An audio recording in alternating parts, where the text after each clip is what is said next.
Oui, merci Monsieur le Président. Mesdames, Messieurs, bonjour. Chers amis, bonjour. Je suis un peu inquiet de votre patience très longue à subir de très très longs exposés. Donc, comment faire? Il va falloir que j'essaye d'être très très concis pour ne pas lasser trop votre patience sur la finance. Il y a une chose qui va m'aider, c'est que je suis en accord sur 100% de ce que vient de dire Christian, ce qui du coup va supprimer à peu près la moitié de mon exposé. Donc ce que j'avais l'intention de vous dire, il l'a dit très bien, et on va aller beaucoup plus vite comme ça. Comme j'admire énormément ce que fait le Poverty Lab et que je suis entièrement d'accord avec Henri, vous voyez, on va pouvoir faire assez vite. Alors je vous invite au café et puis on passera directement Alors, au déjeuner. pour vous faire désirer le café quand même. Merci Robert, merci Monsieur le Président de m'avoir invité pour la 3e fois consécutive, mais chaque fois, je vous parle de financement en Afrique, et grosso modo, chaque fois, je réponds oui à votre question, l'Afrique peut-elle financer son développement ? Simplement, ce qu'il y a de bien, c'est que de Tunis à Malte, de Malte à Rabat, ça devient de plus en plus vrai, c'est de plus en plus évident, et dans des volumes qui sont de plus en plus importants. Donc, tout à l'heure, on nous montrait une photo de Jeffrey Sachs, un optimiste de l'aide, disiez-vous. Je crois que l'afro-optimisme, en fait, est en train de gagner sur le terrain, et même d'ailleurs sur l'aide publique.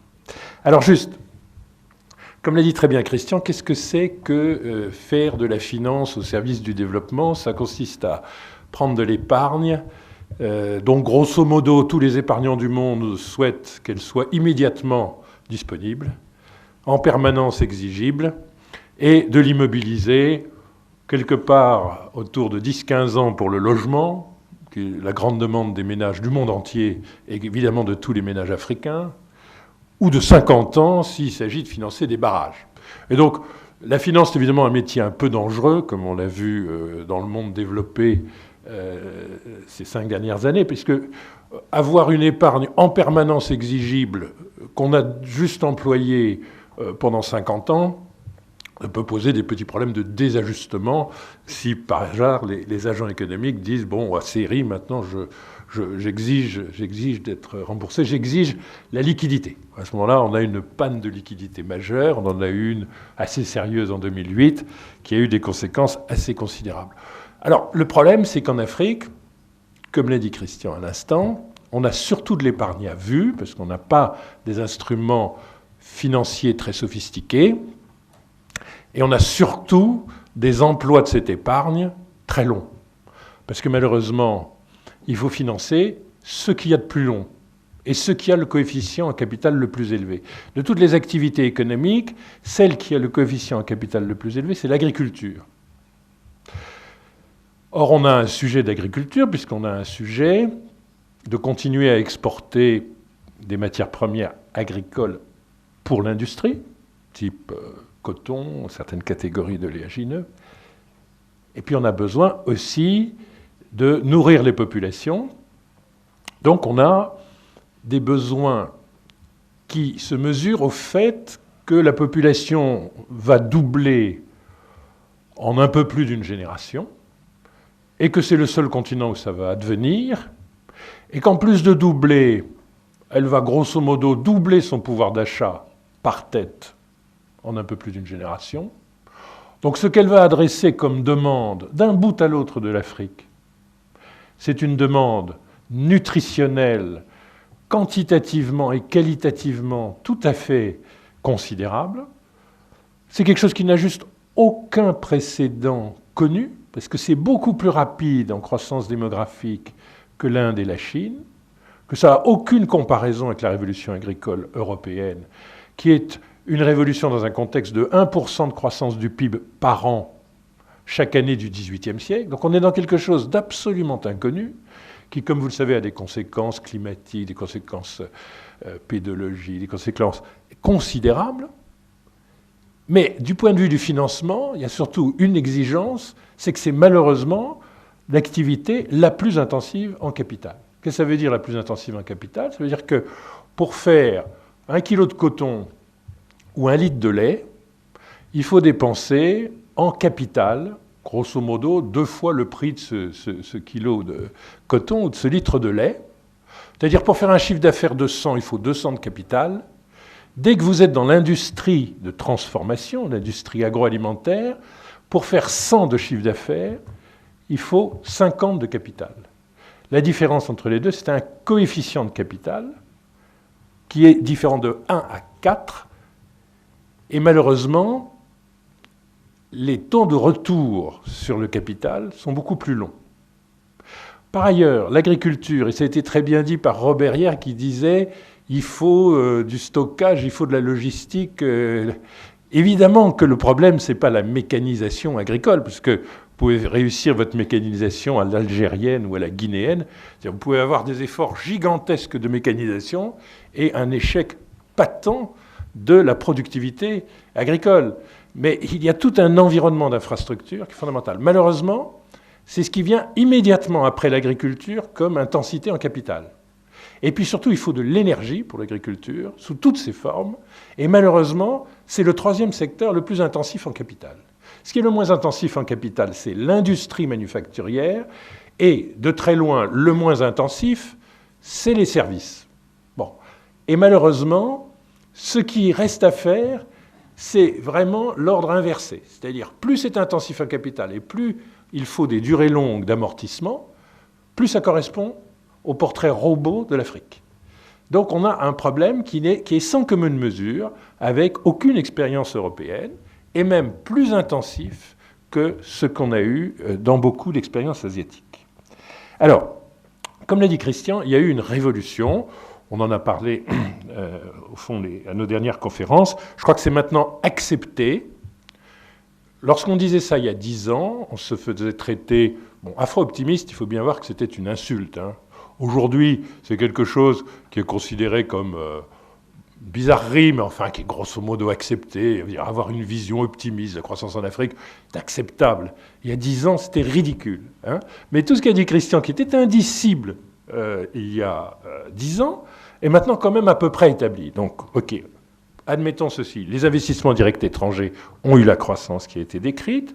Ces investissements directs étrangers sont de plus en plus africains. De toute façon, vous êtes dans le pays caractéristique de ça. Parce que quand on dit les investissements africains en Afrique, on parle du Maroc, de l'Afrique du Sud, un peu secondairement dans le domaine financier du Nigeria, un peu de l'Égypte, mais enfin on parle essentiellement du Maroc et de l'Afrique du Sud. Ceci est donc admis. Un mot qui n'a pas été prononcé par Christian, donc je complète, la diaspora. La diaspora, c'est beaucoup plus important que l'aide publique au développement. Je dis ça avec beaucoup de... Moi, je suis très favorable à ce qu'il y ait de plus en plus d'aide publique au développement. Mais enfin, aujourd'hui, en masse, les transferts de la diaspora, qui étaient à peu près, il y a 20 ans, à peu près de zéro, et qui, compte tenu de la diaspora européenne en Afrique, qui exportait sa propre épargne, si on prenait les flux d'épargne des ménages, ils étaient donc très fortement négatifs pour l'Afrique.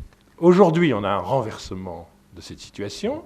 La diaspora, personne ne sait dire si c'est 40 milliards de dollars ou 60 milliards de dollars, mais par rapport aux chiffres qui étaient cités par Henri, vous voyez que ça se proportionne décemment par rapport à l'aide publique au développement, c'est-à-dire c'est supérieur, et ça se proportionne aussi convenablement par rapport au flux direct d'investissement étranger. Donc la diaspora et ses retours d'épargne, le Maroc, encore une fois, est un exemple tout à fait caractéristique. Vous avez des pays où c'est 60% du PIB. Ça, c'est le Cap-Vert, le pays qui a une population très importante à l'extérieur. Donc, vous avez des pays, les pays où c'est les plus importants en masse sont le Soudan et le Nigeria, et le plus important pourcentage du PIB sont le Maroc, le Sénégal, etc. C'est un phénomène donc absolument général, absolument fondamental. L'Afrique se finance à travers les retours des migrants. Est-ce que c'est important ? Disons que ça a été essentiel dans le cas de la Chine, absolument fondamental dans le cas de l'Europe centrale. C'est en train de devenir la même mécanique extrêmement puissante en Afrique.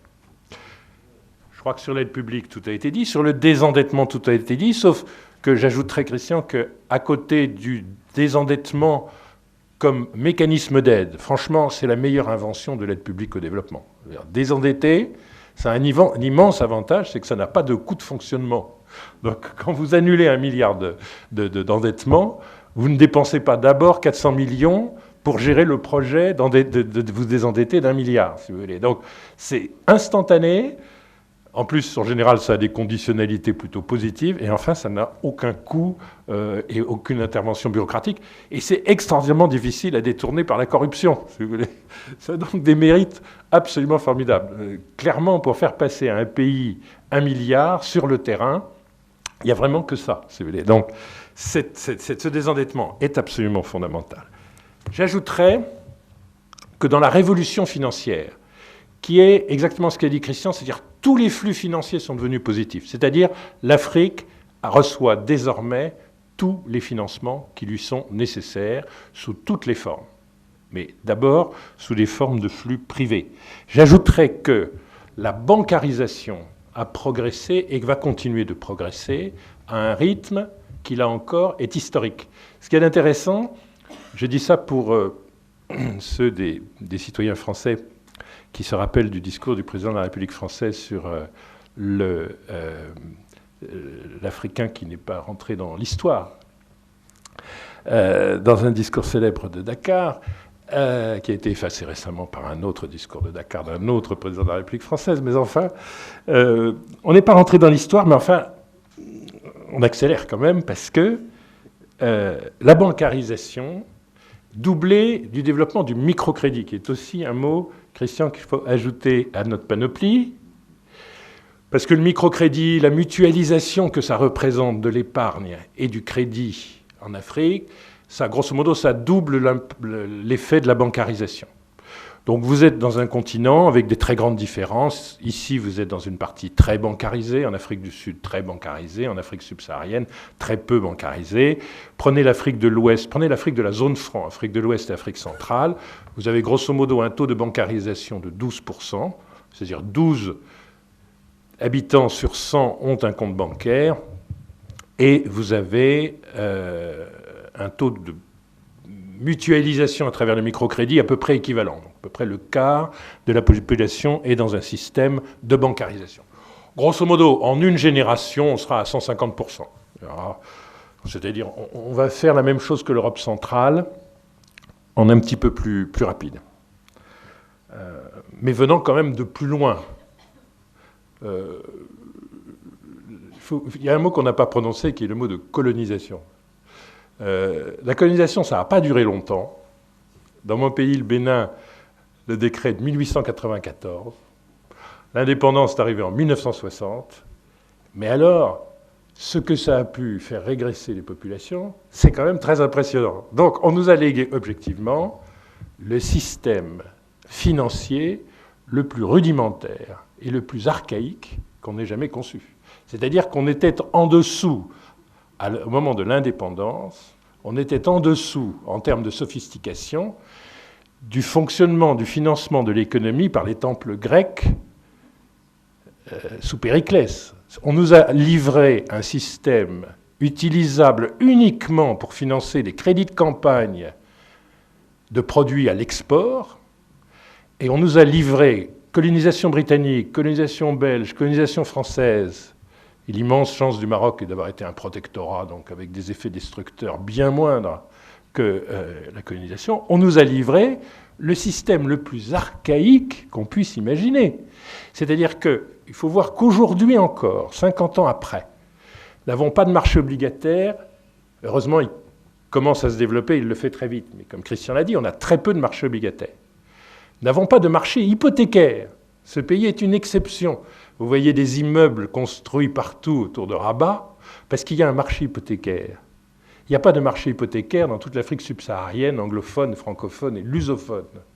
Construire un logement, ça veut dire s'acheter un sac de ciment avec son salaire chaque mois et d'accumuler les parpaings jusqu'à ce qu'on le construise tout seul. Parce qu'il n'y a pas une banque qui vous prêtera de l'argent à 10 ans.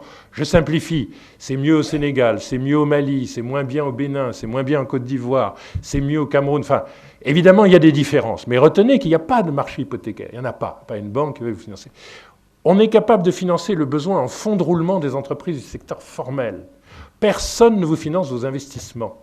d'un bout à l'autre de l'Afrique subsaharienne, ce n'est pas la peine d'aller dans une banque et de dire « j'ai un payback de 3 ans, je veux financer une ligne d'embouteillage pour la bière, c'est très rentable. » Ce n'est pas la peine d'y aller, il n'y a pas de concours à 3 ans.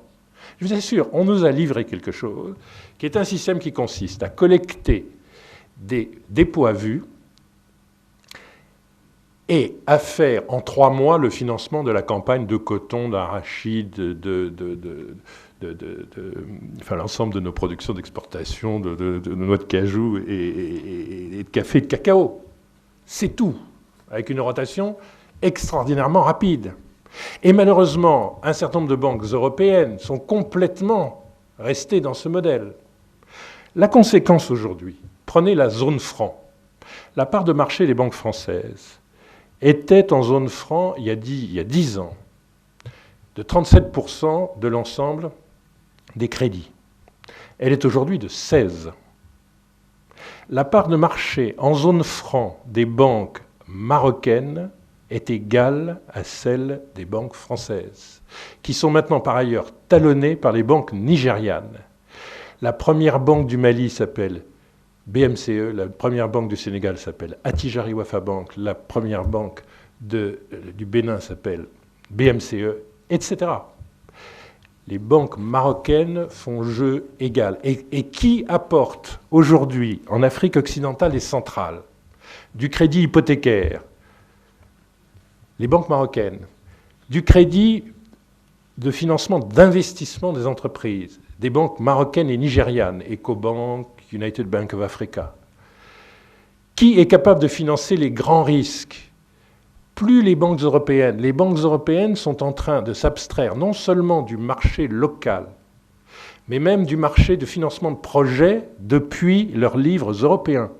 Pourquoi? Parce qu'elles n'ont pas le droit de prendre, du fait de l'application de Bâle III, elles n'ont pas le droit de prendre de risques longs. La Caisse des dépôts est un des rares opérateurs qui n'est pas tout à fait les mêmes sujets de réglementation, notamment à travers les fonds d'épargne. Enfin, c'est un peu technique, mais a un tout petit peu plus de latitude que d'autres. Une banque française ne peut plus financer une centrale nucléaire au Maroc. Une banque française ne participera pas au financement du TGV au Maroc. Soyons clairs, et ce n'est pas parce que c'est le Maroc, c'est pareil si c'est la RDC ou le Kenya. Soyons clairs, ça n'est pas possible sur les règles de Bâle III. Les règles de Bâle III ne sont pas appliquées par les banques des pays émergents et les États-Unis ont décidé de ne pas appliquer ces règles. Lorsque la CFAO a été vendue par le groupe français PPR, donc CFAO est le premier distributeur en Afrique d'automobiles. Il y a un certain nombre de produits technologiques. Lorsque la CFAO a été vendue il y a 1 an à Toyota, il y a eu une tentative de faire du capital investissement. C'est-à-dire, le métier que moi je fais, au fond, on met des fonds propres, on s'endette et on achète la CFAO et on essaye de la développer et 5 ans, 7 ans, 8 ans après, on la revend ou on la met en bourse. Bon. Le problème, c'est que la CFAO, ça coûte 3 milliards d'euros. Et que là-dessus, il fallait 1 milliard à 1,5 milliard d'euros de dette. Il n'y a pas une banque européenne qui peut faire 1,5 milliard de dette à 7 ans sur la CFAO. Il n'y en a pas une. 2 fonds d'investissement, un fonds français et un fonds britannique, d'origine Helios, qui est un fonds spécialisé sur l'Afrique, ont fait des constructions avec le fonds souverain de Singapour, avec le groupe sud-africain Oppenheimer, ont mis beaucoup de capital sur la table. Les seules banques qui ont financé, qui ont proposé de financer, pas tout à fait tout, mais presque, sont les banques sud-africaines. Point. On ne prend de risques longs aujourd'hui en Afrique que dans les mains de banques qui ne sont plus européennes, qui sont des banques de pays émergents principalement, et de banques africaines elles-mêmes, mais pour l'instant, pour des questions de taille, uniquement, il n'y a que 2 systèmes bancaires qui peuvent faire, si vous voulez, c'est l'Afrique du Sud et jusqu'à un certain point, le Maroc. C'est ça la nouvelle réalité financière. Donc, on est en révolution financière, mais le mot le plus important que je voudrais reprendre à Christian, c'est endogène. endogène. Et ce qui est très intéressant, c'est qu'on commence à regarder l'Afrique pour ce qu'elle est, c'est-à-dire rien de différent des autres pays dans le monde, c'est-à-dire que la croissance de tous les pays du monde, elle est faite de façon endogène. Elle est faite avec du travail national, du capital national, venu de l'effort d'épargne, et du progrès des techniques et du progrès du savoir national. L'exportation, et regarder l'Afrique à travers l'exportation, est une erreur de jugement, une erreur de parallaxe considérable. C'est une erreur européenne. C'est une erreur qui n'est plus nord-américaine et qui n'est évidemment pas asiatique ou latino-américaine. L'Afrique n'est pas un sujet international qui vit de l'exportation et dont on mesure la production sur les quais de Rotterdam, du Havre ou de Marseille. C'est pas ça du tout. Nous ne sommes pas un continent et les problèmes de financement que nous avons ne sont pas ceux d'un continent qui exporterait du coton, du café, du cacao, du manioc. Ce n'est pas ça notre problème. Et pas même, comme l'a montré Christian, des hydrocarbures. Les exportations d'Afrique, c'est 25% du PIB. L'Afrique, c'est 75% d'autre chose. L'Afrique n'est pas une économie primaire, c'est une économie tertiaire. Christian vous a donné les chiffres. C'est une économie tertiaire. Le fait qu'il y ait quelques émirats pétroliers ne doit pas cacher la forêt. C'est une économie de service. C'est une économie où l'industrie est encore peu représentée, parce que la division du travail était faite autrement. Ce n'est pas un continent primaire. L'agriculture est si peu productive que bien qu'elle fixe une partie très importante de la population active, elle contribue extrêmement peu encore au produit intérieur brut. Donc vous voyez, il ne faut pas regarder l'Afrique à travers l'usage de l'Afrique qu'en ont fait pendant des décennies les Européens. L'Afrique ne ressemble pas à son portrait tel qu'un Européen d'aujourd'hui ou d'hier la voit. L'Afrique n'est pas au Havre. L'Afrique, elle est à Rabat, à Cotonou, faite de gens qui travaillent tous les jours, et oublier les exportations, c'est 25% du phénomène. Oublier les hydrocarbures, c'est une partie évidemment stratégique des investissements, mais ça n'est pas l'emploi. Ça n'est pas ce qui fait la vie quotidienne des gens. La vie quotidienne des gens, c'est de consommer, comme partout ailleurs. C'est de consommer, c'est de construire son logement. C'est ça la vie quotidienne des gens, c'est ça la richesse, et c'est ça qu'on doit financer. Alors, est-ce qu'on est en train de le financer ? Il y a des pays qui financent intégralement leurs besoins de, au fond, créer de l'activité, créer de l'emploi. L'Afrique du Sud fait partie de ces pays. Elle a, de façon endogène, tous les instruments qui transforment ce potentiel, enfin cette épargne très importante, 21%, qui est le chiffre cité tout à l'heure par Christian, c'est très élevé, hein, c'est beaucoup, beaucoup plus élevé que le taux d'épargne. C'est un peu plus élevé que celui des Européens, c'est beaucoup plus élevé que celui des Japonais, qui se sont effondrés en épargne dans les 10 dernières années. C'est sans commune mesure avec l'épargne des Américains. 21%, c'est un miracle. Quand vous avez encore 400 millions de gens qui vivent avec 1,25 $ par jour et moins, et que vous leur dites qu'ils économisent 21% d'1,25 $, c'est un miracle. Donc, le taux d'épargne, c'est un miracle, mais l'épargne, ce n'est pas toujours un très bon signe. Plus vous êtes devant des populations vulnérables, plus elles sont obligées, en fait, d'épargner. Plus vous êtes devant des entreprises qui n'ont pas de banque, parce qu'on n'a pas de banque, encore une fois, nous sommes dans un pays d'exception, mais on n'a pas de banque en Afrique subsaharienne, plus vous êtes obligé d'autofinancer. C'est le continent qui autofinance le plus. D'ailleurs, c'est le continent le plus rentable du monde. Pour une raison très simple, c'est que le coût du travail est bas, et comme vous savez, le taux de prélèvement obligatoire est en moyenne dans le continent inférieur à 25%. On est plutôt autour de 20% de prélèvement obligatoire. Les Français ont en tête qu'on est plutôt à 47, avec un petit déficit de complément. Bon, mais l'Afrique est à la moitié de ça. Elle est à la moitié de ça. Donc quand vous n'avez pas de prélèvement et un coût du travail très bas, ce qui fait l'ajustement, c'est que vous avez le taux de profitabilité le plus élevé au monde. En général, ce n'est pas regardé comme ça, mais c'est quand même comme ça. Pourquoi vous êtes obligé d'avoir des marges élevées dans un univers où vous avez peu de concurrence et ça facilite les situations de rente? Mais parce que vous n'avez aucun autre moyen que l'autofinancement, puisque personne d'autre ne va vous financer. Que vous soyez du secteur formel ou informel, si vous n'êtes pas une grande signature multinationale, vous ne serez pas financé. Donc, sauf si vous êtes sud-africain, on estime qu'il y a plus de 100% de ressources nationales pour le financement. Le deuxième pays le plus financé en Afrique, c'est-à-dire qui a le moins besoin de l'épargne de l'extérieur, c'est celui-ci.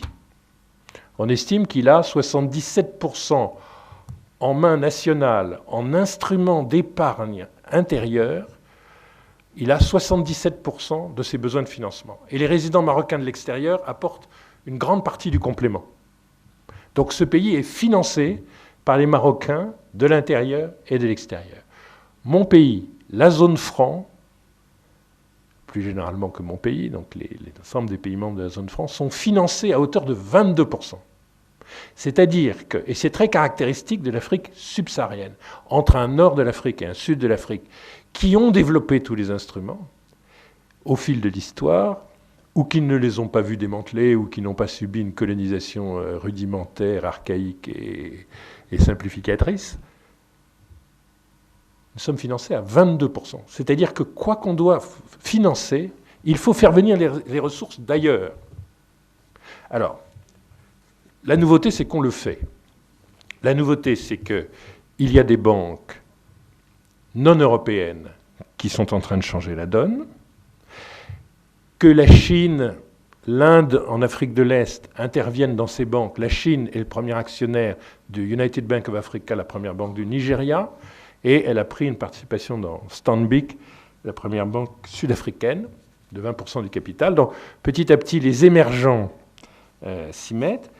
Il y a heureusement ce qui apparaît que Christian a décrit, c'est-à-dire des institutions de long terme qui font le travail que les banques ne vont pas faire, c'est-à-dire élaborer de l'épargne longue, mettre une garantie d'État et pouvoir prendre des risques à 10, 20 ans, 30 ans, c'est-à-dire pouvoir financer par exemple l'énergie, par exemple l'eau, par exemple les infrastructures de transport, par exemple l'agriculture. Donc ces instruments commencent à apparaître, je dirais notamment en pays francophones, parce que je ne sais pas pourquoi le rayonnement de la Caisse des dépôts est quand même très francophone. Dans les pays anglophones, il y a quelque chose d'autre qui est à l'œuvre et que les gens ne connaissent pas et qui est très très important, ce sont les fonds de pension.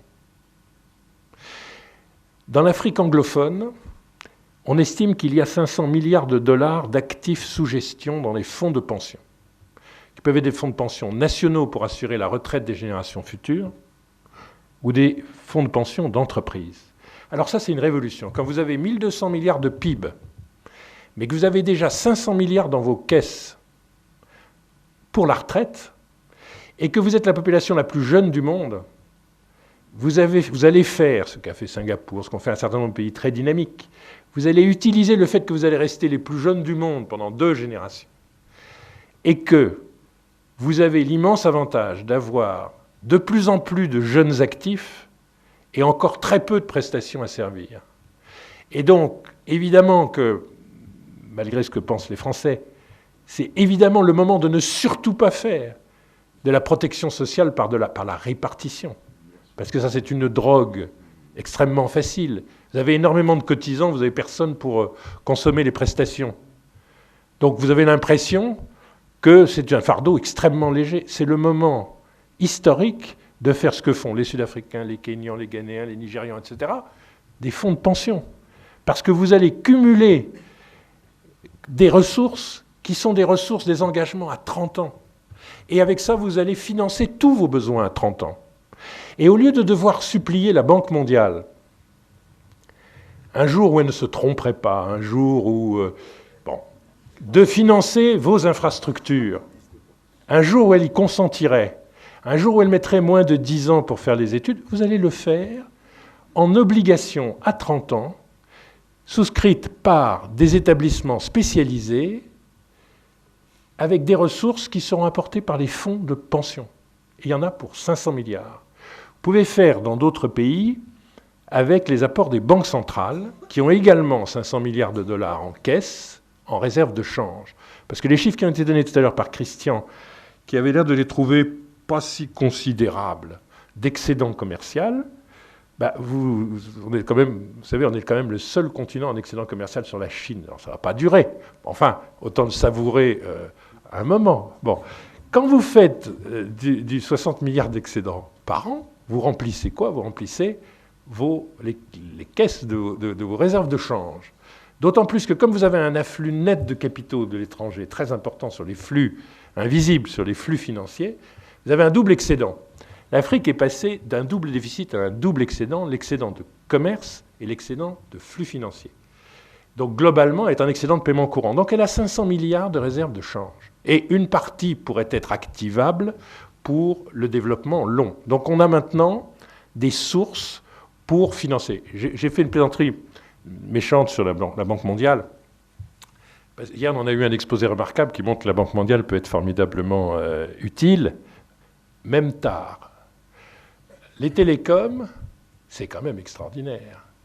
Les télécoms, moi j'ai beaucoup travaillé comme banquier d'affaires à faire des privatisations, et grâce à la Banque mondiale qui finançait les États, il y a eu financement des processus de privatisation. Et donc, la Banque mondiale n'a pas été complètement absente sur les télécoms. Les télécoms, c'est le succès qui prouve.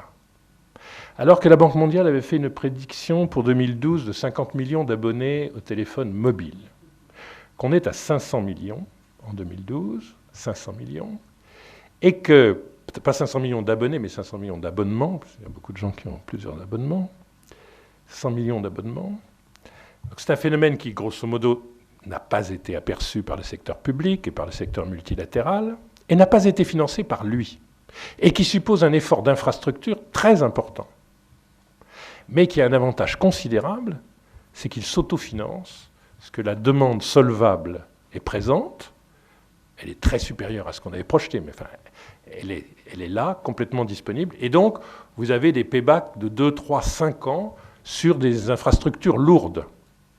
Et là, les banques ont financé les opérateurs de télécom, soit parce qu'ils étaient étrangers à l'Afrique, soit parce qu'ils étaient sud-africains, MTN, leader africain, Vodacom, numéro 2 africain, Celtel, soit parce qu'ils étaient du nord de l'Afrique, et qu'encore une fois, il n'y a que le nord et le sud qui peuvent financer ce genre de choses. Et donc l'Afrique subsaharienne s'est trouvée indirectement financée. Aujourd'hui, la Banque mondiale a un portefeuille de prêts en télécom qui hier nous a été décrit comme étant de 2 milliards. 2 milliards, c'est la moitié de la capitalisation boursière de Sonatel, opérateur sénégalais de télécom. C'est une fraction encore beaucoup plus faible de la valeur de Meditel et de Maroc Télécom dans ce pays. Le secteur privé est capable, sous certaines conditions, qui sont en train de se réaliser. Il faut qu'il y ait des sources de financement long. On les a. Je vous les ai décrites rapidement.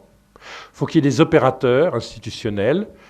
Les banques, quand elles ne sont pas européennes, on commence à les avoir à peu près partout. Des institutions de type caisse des dépôts, fonds souverains, fonds stratégiques, qui apparaissent partout. Donc on commence d'avoir les opérateurs.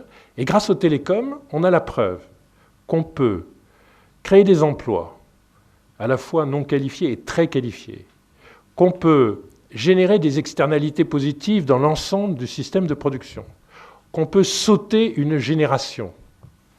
Mais hier, ce qui nous a été dit sur les applications agricoles est quand même un hommage fantastique au secteur privé. La Banque mondiale est dans son rôle en dépensant 250 000 $ pour les applications agricoles au Kenya. 250 000 $, c'est la moitié du salaire de l'ingénieur qui a conçu l'application. Et les économies générées depuis déjà 5 ans pour ce qui est des applications agricoles au Kenya, chez les opérateurs kenyans, les unités de compte, ce sont les milliards de dollars. Donc il faut bien voir que les télécoms, c'est quand même quelque chose de fondamental, parce que ça prouve que le système multilatéral peut se tromper, que le système multilatéral peut ne pas être nécessaire, qu'il est profondément contingent, que l'aide publique n'est pas la seule façon de fonctionner, mais qu'on peut aussi lever des capitaux privés. Simplement, il faut admettre que tout ce miracle est possible. D'abord, si on a quelques institutions, bon, quelques ressources financières, et ensuite, si on s'adresse à une demande solvable. Donc, moi, de mon point de vue, ce qui devrait être la loi des organisations d'aide publique au développement, c'est de s'occuper de ce qui n'est pas solvable, de ces externalités positives qu'on n'arrive pas à traduire dans le calcul économique. C'est-à-dire qu'on n'a pas besoin qu'on nous finance des autoroutes, parce que grosso modo, on sait maintenant faire des autoroutes à péage. On n'a pas besoin qu'on nous finance autant d'infrastructures de transport que cela, parce qu'au fond, les ports, et même les aéroports, regardez le financement de l'aéroport de Dakar, ça peut être des projets publics-privés, mais avec une logique, un calcul économique qui, au fond, est assez simple. En revanche, on a besoin d'externalités positives au service de l'agriculture, par exemple, et on a besoin d'électrification rurale. Enfin, on a besoin de ces choses qui sont complètement nécessaires, absolument pas solvables en termes de demande en phase 1. Et moi, je pense qu'il faut vraiment que le système multilatéral se dise il y a des choses que j'ai pas faites, que j'ai ratées. La banque, ce que je dis, ça a l'air un petit peu critique de la Banque mondiale, mais le président Kim, en faisant faire une revue stratégique, est parti d'une espèce de langage de vérité. Donc, comme ça, dans l'histoire de la Banque mondiale, il y a des moments rares et précieux de vérité. Et donc, le président Kim, en arrivant, vient de dire attendez, on s'est trompé complètement sur l'agriculture en Afrique. C'est-à-dire, on a financé la révolution verte du Mexique, on a financé la révolution verte de l'Inde, et on a financé la révolution verte de la Chine. Et on s'est arrêté, on a posé son sac, et on a divisé par 2 les concours à l'agriculture en Afrique. Bon. Très bien, la Banque mondiale, le système multilatéral peut parfois se tromper. Moi, je crois qu'il est fondamental qu'il joue un rôle que personne d'autre peut jouer. Donc, grosso modo, 80% des besoins de financement vont être couverts par le secteur privé et public, principalement africain, principalement national, avec cette transformation des 21% de PIB d'épargne. 21% de PIB, c'est largement suffisant pour développer un continent. 21% de PIB, c'est 230 milliards de dollars par an. C'est largement suffisant, et ça c'est l'épargne de tous les agents, hein, les ménages, les entreprises, les États. C'est largement suffisant. Il manquait tout ce qui fait que cette épargne, qui peut rester très oisive, épargne des États, c'est essentiellement des bons du Trésor américain. Vous avez 140 milliards de devises dans les caisses de la Banque centrale d'Algérie, dont la moitié est en bons du Trésor américain. Vous avez un pourcentage plus élevé en Libye, etc. Donc, ces encaisses, elles peuvent rester oisives. Elles sont en train de devenir actives. Et donc, il n'y a plus de problème macro de financement partout où, et encore une fois, c'est vrai au Maroc, c'est pas vrai au Bénin. Donc le Bénin a 10 ans de rattrapage pour devenir un tout petit Maroc. Bon. Mais c'est pas vrai partout de la même façon. Mais tout ceci est en train de s'activer. Les encaisses oisives deviennent des encaisses actives grâce aux progrès institutionnels qui sont et publics et privés. Quant au système d'aide publique au développement, de grâce, qu'il accepte de regarder ce que j'ai fait en infrastructure est criminel. Ce que j'ai fait en agriculture est irresponsable. Ce que j'ai fait en télécom est nul, zéro. Je n'ai rien fait. J'ai vu s'accomplir le seul vrai miracle économique africain des 20 dernières années, et je ne l'ai même pas compris. Et a posteriori, je n'ai toujours pas compris. Et de toute façon, ça n'est pas grave, parce qu'on n'a vraiment pas besoin de vous. Vous voyez ce que je veux dire? Mais pas besoin du tout. Bon. Parce qu'on a besoin de vous ailleurs. On a besoin de vous partout.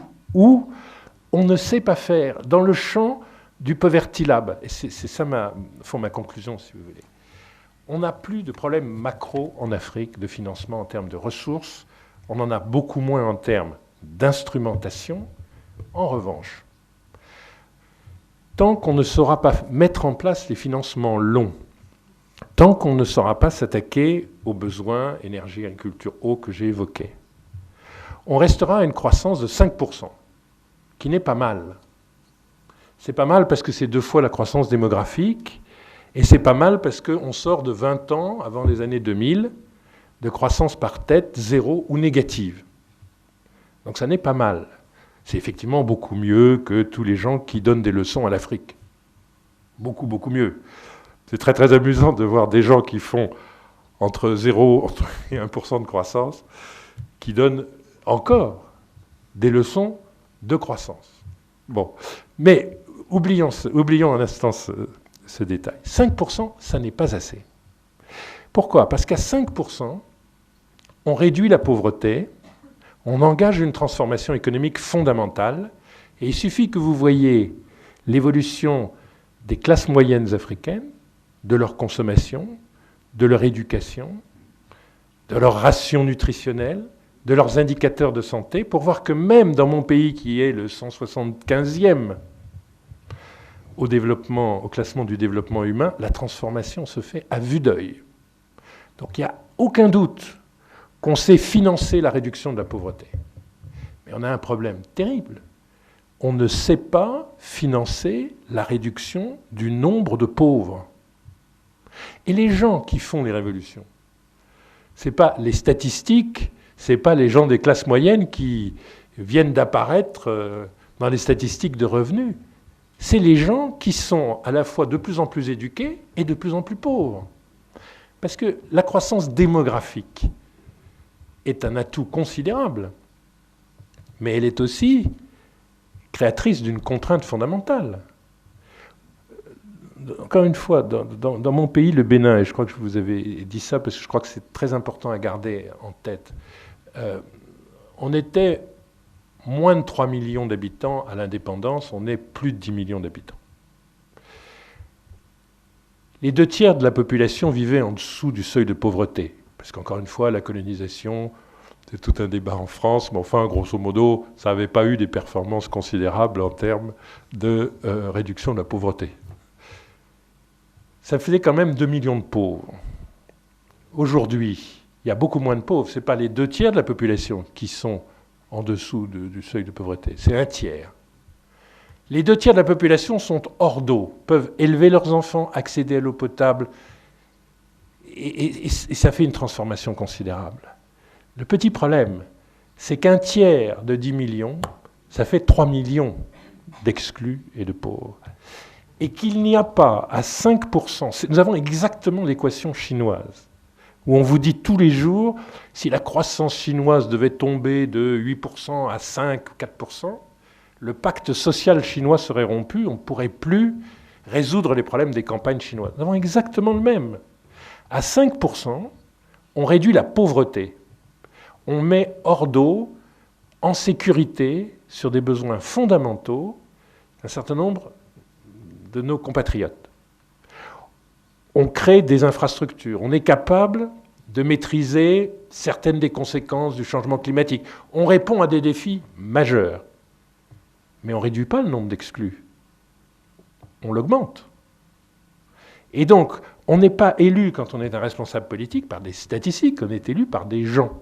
Et on n'est pas renversé par des statistiques, on est renversé par des gens qui se révoltent. Et pour qu'ils se révoltent, il y a un bon cocktail, il faut qu'ils soient formés et exclus. Et nous avons une jeunesse formée, de plus en plus, et exclue. Et ça demande un effort de financement pour porter la croissance plus haut que le niveau tunisien, qui était quand même de 7% l'an. On a besoin de faire un effort de croissance et de croissance inclusive qui suppose de tirer toutes les leçons, effectivement, de terrain, de voir ce qui marche, ce qui ne marche pas. La croissance de l'Afrique, elle est financée. Ce n'est pas la peine d'avoir d'inquiétude. On sait parfaitement faire 30 glorieuses à 5%. Elle ne va pas résoudre les problèmes de pauvreté. Elle, en soi, ce n'est pas suffisant pour résoudre les problèmes de pauvreté. D'où le fait que les problématiques de la pauvreté restent complètement valides. On ne sait pas financer. Et pour financer ça, alors il faut être capable de financer le long terme. Et objectivement, aujourd'hui, c'est le chaînon manquant de l'Afrique subsaharienne. Même si je ne me reconnais pas dans ce qui a été dit hier, dans Nourrir la planète, sur l'espèce d'agriculture de subsistance extrêmement vulnérable qu'on nous a décrite, qui est une espèce d'extrapolation du Niger, c'est-à-dire une espèce d'extrapolation d'une des situations les plus vulnérables du monde. Et ce n'est pas du tout la réalité de la Côte d'Ivoire, ce n'est pas la réalité du Cameroun, pas la réalité du Kenya, ce n'est pas la réalité du Rwanda, qui ne se posent pas la question de savoir s'ils sont agriculteurs ou pas agriculteurs. Ils sont agriculteurs, horticulteurs, arboriculteurs, jardiniers depuis des millénaires.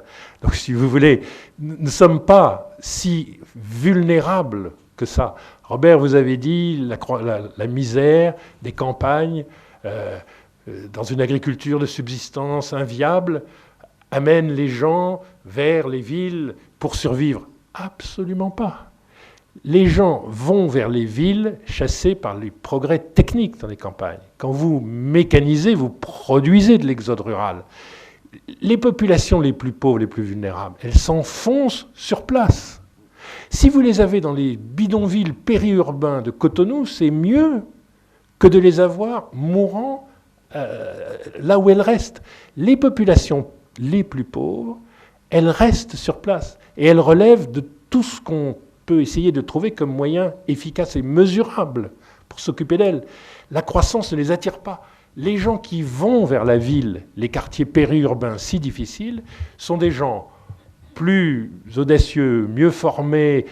Ce n'est pas du tout la migration de la misère. C'est l'exode qui traduit l'amélioration technique des campagnes. Ce n'est pas du tout la fuite des hordes misérables. Les hordes misérables, malheureusement, on ne sait pas les atteindre. Et tant qu'on n'aura pas une croissance plus inclusive et beaucoup plus forte, on ne saura pas les atteindre. Et si on ne fait pas des progrès en matière financière très rapides sur le long terme, et le long terme, ça commence par donner 1 million de francs CFA à une PME dans le cadre d'un microcrédit à 3 ans. Vous voyez, faire du micro-private equity. Ce n'est pas seulement faire des projets à plusieurs milliards de dollars. Eh bien, tant qu'on n'aura pas cette modernisation de la finance considérable, ce saut qualitatif, on aura réduit le problème de la pauvreté et on n'aura pas réduit le nombre des pauvres. Voilà un peu ma réponse un petit peu compliquée. Peut-elle financer son développement? Oui. Peut-elle financer la disparition de l'exclusion? Aujourd'hui, non.